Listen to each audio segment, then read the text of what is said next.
Hello and welcome to the Stone Church Bible Study.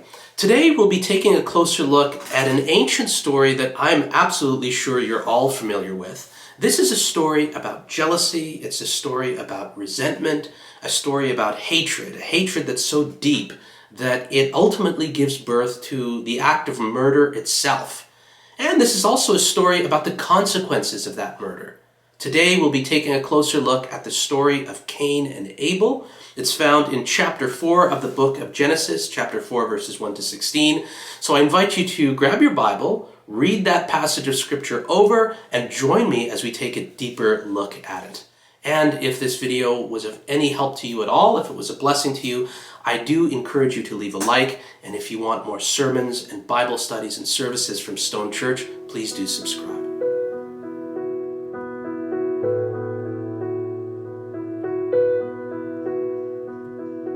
All right, so I might as well just dive right into it. I'm going to take a closer look at 4 verses 1 to 2. It says, "Now the man had relations with his wife Eve, and she conceived and gave birth to Cain. And she said, 'I have obtained a male child with the help of the Lord.' And again she gave birth to his brother Abel. Now Abel was a keeper of flocks, but Cain was a cultivator of the ground." Earlier in Genesis, Eve was referred to as the mother of all living. In fact, that's where she gets her name from. And here, that name is fulfilled. The meaning of her name is fulfilled. So she gives birth to her first son, Cain. I've read that the name Cain comes from Cain in Hebrew, and it essentially means "I have produced." So Eve has produced a baby boy. She's brought a human being into the world. It doesn't actually say this in the story, but apparently Abel's name means breath or vapor, which to me implies unimportance or insignificance. So right from the beginning of the story, you've got the two brothers, Cain and Abel, and it's obvious, in a sense, who the favorite brother is. You get a sense that one of them is in a better position than the other, and that's Cain. It's the older brother, which was typical in the ancient Near East. The firstborn son had priority in the family. And interestingly enough, we see this dynamic played out all throughout the scriptures, right? So there are all sorts of stories of brothers. Take, for example, the story of Jacob and Esau. They're both the boys, the twins of Isaac. And one of them is the firstborn, that's Esau, and he's sort of the favorite in the father's sight. But Jacob ends up getting the upper hand. Kind of like what happens essentially in this story, and we'll get into that later. I think in the past, a lot has been made about the fact that Cain is a farmer and Abel is a shepherd. Some have suggested that this story is influenced by this age-old conflict between a settled agricultural way of life and a nomadic life that's led by herdsmen. I actually don't make too much of this. I don't think it's too significant that Cain is a farmer and Abel is a shepherd. Moving on, chapter 4, verses 3 to 5. "So it came about in the course of time that Cain brought an offering to the Lord from the fruit of the ground. Abel, on his part, also brought an offering from the firstborn of his flock and from their fat portions. And the Lord had regard for Abel and his offering, but for Cain and his offering he had no regard. So Cain became very angry, and his face was gloomy." I think one of the first questions we tend to ask when we read this story is, why is it that God accepted Abel's offering and not Cain's? And we wonder, okay, was there something defective in Cain's offering? Was it that, he somehow didn't give the best of his produce? Was it flawed or defective in some way? Or did it have something to do with Cain's attitude? Did he give with a grudging heart? The author of Hebrews, which is obviously a New Testament book, weighs in on this. The author writes, "It was because of his faith that Abel offered God a better sacrifice than Cain, and for that he was declared to be righteous when God made acknowledgement of his offering. Now, if you were to leave that story from Hebrews aside and just look at this story from Genesis chapter 4, there doesn't seem to be much of an explanation for why Abel's offering is accepted by God and regarded by God, but not Cain's. I really don't see it there. And I think as readers of this story, what we need to do is resist the temptation to offer some kind of a justification or explanation for why Cain's offering wasn't pleasing to God. And I think that's just a mystery we find in the Scriptures. Why does God choose Jacob over Esau to be the father of the chosen people? Why does God choose Joseph rather than the other 11, to save the family? I don't know. I think God in his mysterious will chooses some for his mission and for his purpose. And again, I think we want to find an explanation for it. We want to say, well, it was because, Jacob was more worthy than his brother, or Joseph was wiser than his brothers, or whatever. But I think we're faced here in this story with the mysterious will and purposes of God. Cain in this story is faced with the mysterious will and purpose of God. And for whatever reason, he finds himself and his offering, at this point in time at least, rejected and not accepted by God. And he gets angry. He sees this as a profound injustice, and his response is bitterness, it's resentment. And it says his face was gloomy. In other words, I think Heather's Bible translation said that he was sulking, which is exactly what he was doing. He was sulking. And if you're the parent of more than one child, and you see some of the conflicts that the kids get into from time to time, you'll see your kids sulk, especially if one of them feels that they haven't been given a fair deal. Genesis 4, verses 6 to 7, then the Lord said to Cain, "Why are you angry? And why is your face gloomy? If you do well, will your face not be cheerful? And if you do not do well, sin is lurking at the door, and its desire is for you, but you must master it."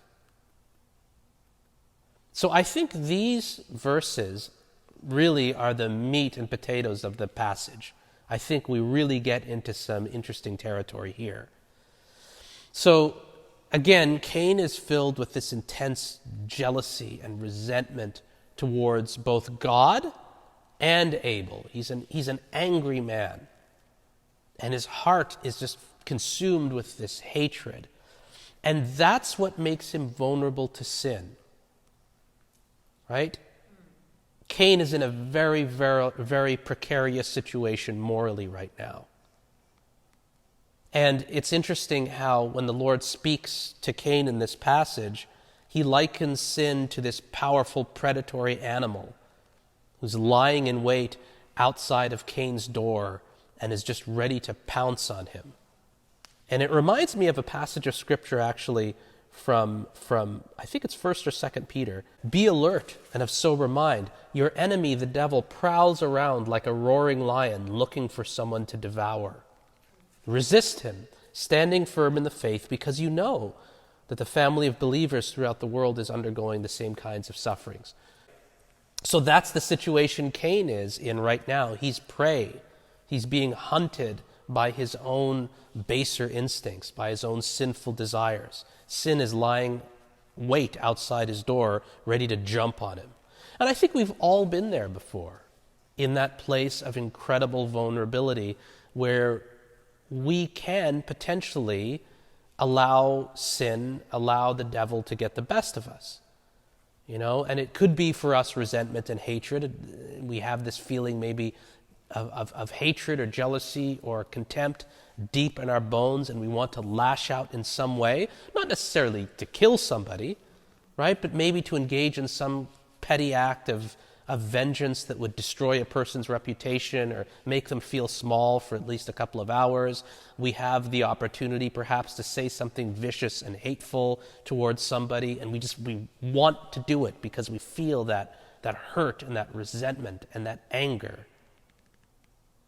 But the thing is, though, Cain isn't completely helpless in this predicament, and neither are we, because it says apparently that Cain can master the beast. He can master the sin. And I think we can potentially too. I want you to remember what God says to Abel. Sin is lurking at the door. Its desire is for you, but you must master it. Now, there's some ambiguity here in the translation. The phrase translated here in my Bible, the NASB, is you must master it. But it can also be translated in a number of different ways. It could be saying something along the lines of, I'm commanding you to master it, or you have the power to master it if you choose. But either way, the point I think is clear. Cain's future isn't inevitable. He's not destined to fall prey to temptation. He doesn't have to kill his brother. He can, in the Lord's own words, do well. He can do well. Now the question is, what does doing well look like for Cain? So in other words, if murdering his brother isn't the right option, what is? Doing well for Cain means seeking reconciliation with his brother.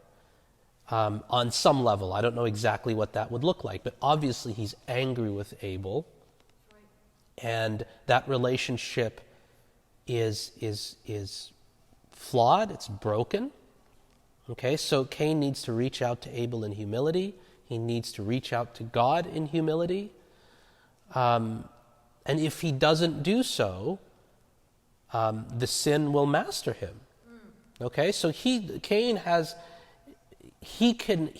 moral responsibility right now. Again, it's not as if he's destined to kill his brother. All of this reminds me of one of Jesus' teachings from the Sermon on the Mount. This is from Matthew 5:21-22. Jesus said, "You have heard that it was said to the people long ago, 'You shall not murder,' and anyone who murders will be subject to judgment. But I tell you that anyone who is angry with a brother or sister will be subject to judgment." So what Jesus is saying here is that murderous actions arise from hateful, murderous thoughts. In fact, according to Jesus, murderous actions are so closely linked to murderous thoughts that even harboring resentment and bitterness without necessarily acting on it makes us liable to some kind of judgment. And so I think the solution is take responsibility, act rightly. In other words, seek reconciliation with your fellow human being. Jesus says, "Therefore, if you are offering your gift at the altar and there remember that your brother or sister has something against you, leave your gift there in front of the altar. First go and be reconciled to them, then come and offer your gift." So that's what it means to do well in Cain's setting, in Cain's situation. In order for him to make right offerings in the future, Cain is going to have to be in right relationship with his brother. He's going to have to try to deal with the hatred that exists in his heart. He's going to have to try to reach out to Abel, and all of that is difficult. It's not easy to do. And again, anybody who's struggled with this before in the past, like every human being I know, knows how difficult this is. But we all know what happens next. We'll keep moving here. Genesis chapter 4, verses 8-10. Cain talked to his brother Abel, and it happened that when they were in the field, Cain rose up against his brother Abel and killed him. Then the Lord said to Cain, "Where is Abel your brother?" And he said, "I do not know. Am I my brother's keeper?" Then he said, "What have you done? The voice of your brother's blood is crying out to me from the ground." It's funny how verse 8 says, Cain talked to his brother Abel. Why include that particular detail? I think the implication is that Cain arranged it for himself and Abel to be alone together in the field, presumably so that he could kill him without anybody seeing. Okay, so this, of course, implies that this murder is premeditated. This isn't a crime of passion where all of a sudden Cain feels inflamed with rage. Where is your brother? That's the question that God asks Cain. That's really interesting. When Adam sinned by eating the fruit, the Lord called out to him and said, "Where are you? Where are you?" So what that shows us is that the man and the woman's sin resulted in this rift or chasm between God and humanity. God has to now go looking for us, as it were, calling out to us, "Where are you?" There's a separation there. And in this story, when Cain sins by murdering his brother, God calls out to Cain and says, "Where is your brother?" And so here we see this rift, this chasm, this division now between one man and another man, between a man and his brother, or potentially between a woman and her sister. So this is another consequence of sin. Sin doesn't just alienate us from God. It doesn't just tear apart that vertical relationship. It also eats away at and corrodes the horizontal relationships that we have with our fellow human beings. Cain is now forever alienated from his brother. Once he was alienated because of his resentment and hatred, now he's alienated with his brother because of death. What does Cain reply to God's question? He says, I do not know. Am I my brother's keeper? So Cain's response is twofold. Number one, he responds with a lie. I don't know. Obviously, he knows where Abel is. And another part is this cheeky remark, "Am I my brother's keeper?" I think here you can easily criticize Cain for his foolishness. How could he possibly think he could withhold the truth from God, the one to whom all hearts be open, all desires known, and from whom no secrets are hid, as our liturgy says? So we can criticize Cain for this, but I think this is a really typical response of human beings to their own sin. We cover it up with deception. We try to hide it from our neighbors. We even try to hide our own sin from ourselves, and we can succeed in doing that. We can be so blind to our own sin that we ourselves aren't even aware of it. And we can definitely hide it from our neighbors. And I think on some subconscious level, I think even those of us who believe in God think that we can hide our sin from God. On some subconscious level, even though intellectually that doesn't seem to make sense. So Cain is like us, and we are like Cain. We should be able to see ourselves in Cain as we read this story. And then, of course, his cheeky remark essentially amounts to the question, what am I, his babysitter? Am I my brother's keeper? But it's more than just a retort. It's more than just a cheeky retort, though. I think it really reflects Cain's attitude. Cain never believed that he had any kind of responsibility or welfare for his fellow human being. He's not that kind of person. He doesn't believe he's his brother's keeper. He doesn't believe he has a responsibility to his fellow human being. And we learn here that Cain was unable to reach out. Not unable, but unwilling, shall we say. Definitely unwilling to reach out and seek reconciliation with his brother. It was something he couldn't do. Now, the consequence. I told you it would get worse. Verses 11 to 12. Now you are cursed from the ground, which has opened its mouth to receive your brother's blood from your hand. When you cultivate the ground, it will no longer yield its strength to you. You will be a wanderer and a drifter on the face of the earth. So Cain is now doomed to be a wanderer and a drifter. Note the similarity between Cain's punishment and his parents' punishment. When Adam and Eve sinned, they were exiled from the Garden of Eden. They were given the boot. When Cain sins, he's exiled from the land that he farmed, the land that gave him life. Later on, as the Old Testament story unfolds, the consequence of Israel's unfaithfulness to the covenant that they have with the Lord, with Yahweh, the consequence of their unfaithfulness is exile from the promised land.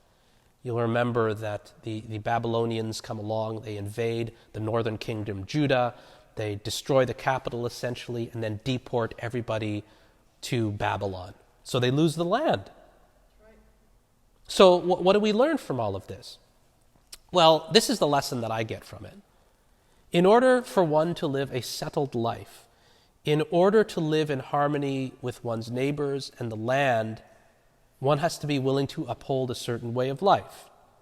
So if you can't treat your fellow human beings with dignity and respect, if you exploit the land, then eventually you'll find yourself uprooted from the land and uprooted from civilization, and you'll find yourself alone. Not necessarily living alone in a desert, but certainly just living a lonely life. And I know people like that in my own life. Like people who just seem to be at odds with everybody. Like they can't get along with anybody. It's like they murder everybody that they know in their own hearts. And they're just lonely people. They're people who have no real human connection and affection in their lives. They're like nomads, which is exactly what Cain is. He can't live in fellowship with his neighbor. He can't look out for others' welfare. He himself has said, "Am I my brother's keeper?" And the implied answer is no. So Cain is doomed to be alone. He's doomed to wander. His punishment is isolation. And that makes sense. Chapter 4, verses 13 to 16. Cain said to the Lord, "My punishment is too great to endure. Behold, you've driven me from this day from the face of the ground, and I will be hidden from your face, and I will be a wanderer and a drifter on the earth, and whoever finds me will kill me." So the Lord said to him, "Therefore, whoever kills Cain, vengeance will be taken on him 7 times as much." And the Lord placed a mark on Cain so that no one finding him would kill him. Then Cain left the presence of the Lord and settled in the land of Nod, east of Eden. So Cain is definitely grieved at the nature of his punishment. It even sounds to some degree like he's complaining about the excessive harshness of the punishment. He says that it's too great. But of course, Cain can't escape the punishment. And whether he likes it or not, he's destined to spend the rest of his life roaming the earth. But Cain actually, or rather, God actually does show Cain mercy. He could have sent Cain off into exile without protection, and this would have been a kind of death sentence for him, because he's just killed a person. In the ancient Near East, if you kill a person, then there's a great danger of you being avenged, of the dead person being avenged by family members, right? So if Cain is now forced to wander without any protection, it's almost like a death sentence for him. He could be killed. But God shows mercy on Cain. He places a mark on him. I don't know exactly what this mark is. There's been a lot of speculation. Who knows what it actually is in reference to? But at any rate, because of this mark, this mark serves as an indication that should anyone kill Cain, God will in turn extract 7-fold vengeance.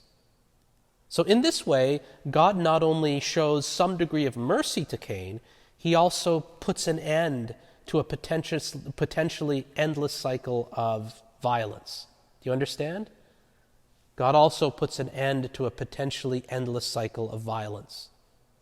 Because let's say, for example, that someone avenges Abel by murdering Cain.